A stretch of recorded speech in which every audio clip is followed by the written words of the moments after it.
Hi, నమస్తే, hello, బాగున్నారా? Welcome to రారాజు స్పోకెన్ ఇంగ్లీష్.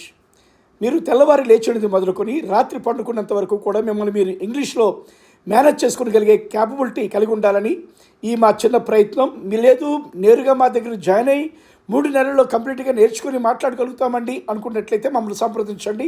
మా ఫోన్ నెంబర్ 9505526710.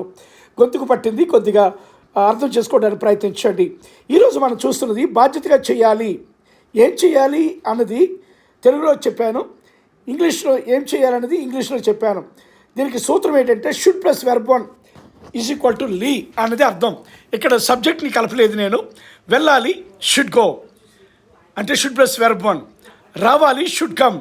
ఇవ్వాలి షుడ్ గివ్. వినాలి షుడ్ లిసన్.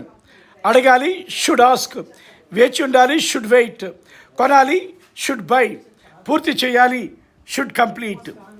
ఏదేది చేయకూడదనేది ఇప్పుడు మనం చూసుకోబోతున్నాం. బాధ్యతగా చేయకూడదు అన్నదానికి ఫార్ములా ఏంటంటే should plus not plus verb one is equal to కూడదు, చేయకూడదు. ఏం చేయకూడదట అంటే వెళ్ళకూడదు, షుడ్ నాట్ గో. రాకూడదు, షుడ్ నాట్ కమ్. ఇవ్వకూడదు, షుడ్ నాట్ గివ్. వినకూడదు, షుడ్ నాట్ లిసన్. అడగకూడదు, should not ask.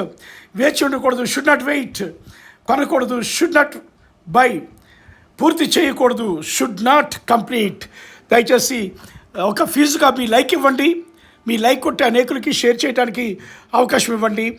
Thank you. ఇది గురుదక్షిణగా మీరు ఇచ్చే లైకే మీ విద్యను పూర్తి చేయిస్తుంది.